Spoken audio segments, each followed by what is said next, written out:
But with Bitcoin, there's this thing called Bitcoin Improvement Proposals, BIPs.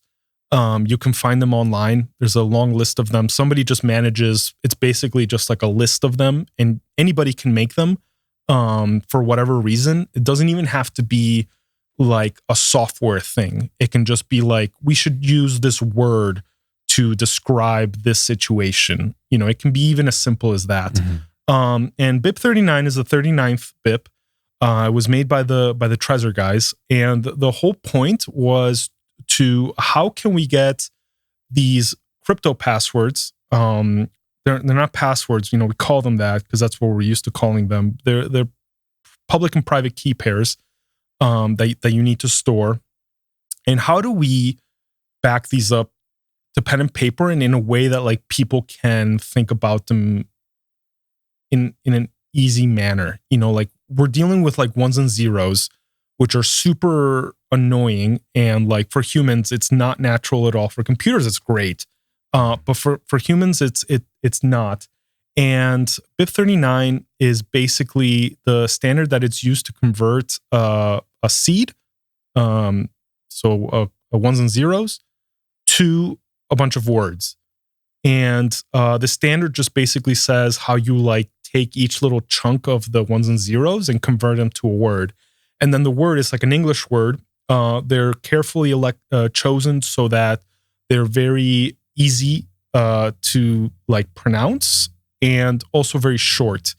And the whole point of that is so that like you can make a mnemonic phrase with it and you can more easily memorize it. And then you can convert the seed back to the ones and zeros very, very easily. And so it's just something that like the human will deal with. Another point of them was so that you could like say it over the phone in case you wanted to transfer the mnemonic seed to somebody else. Mm-hmm. And so the reason why they had this, because the Trezor guys had this hardware wallet, and they wanted people to be able to store the backup of the seed to pen and paper, and that was in case that the device would stop working.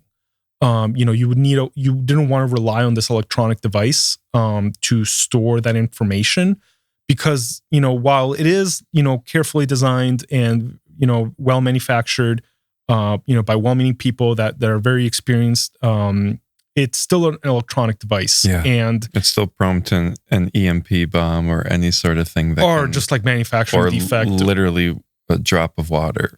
Yeah, a drop of water, these things can just stop working for any reason. Mm-hmm. And so you just don't want to trust that. And so pen and paper, super simple. And then in BIP 39, basically it's just like, the standard to go back and forth. So if you don't have that, you have some other standard, and it could be that the standard that this other wallet developer, if it could be that it's not a standard, it's just some harebrained scheme that this developer invented on their own, and like maybe it's good, maybe it's not. Most people are completely unfit to make this distinction, and so they just shouldn't even try. In my opinion, this is why you should just stick to the standards. Mm-hmm.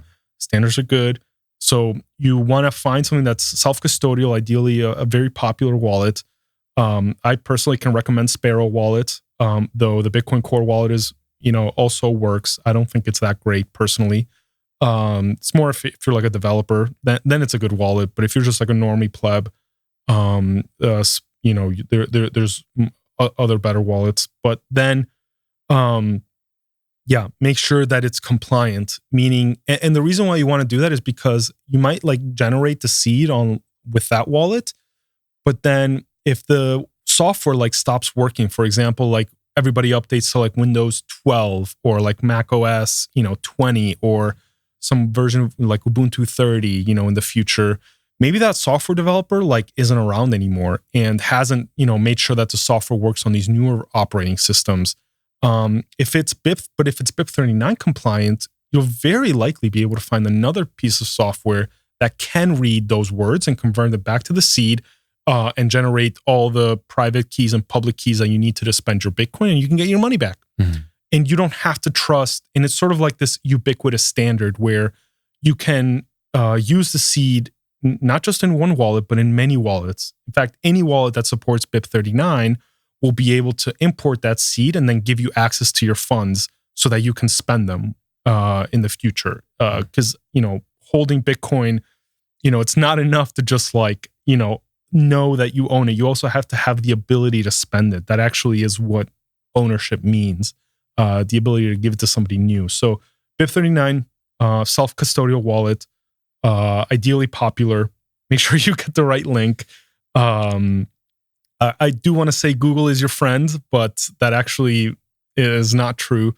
You just want to be careful. There's unfortunately no really good way to really check that you're getting the right piece of software unless you just cross-reference links and ideally digital signatures. Though that's another ball of wax. But yeah, you like want to ask, someone on like Twitter and in real life and on Reddit and just like double check all the URLs and make sure that they're telling you, okay, it's trezor.io and trezor.io. And then the Twitter person is also telling you trezor.io. And then the real life person is also telling you .io. And you look at your URL address bar and you like read every character and it's trezor, not like a 0, not like a 1 or anything like that.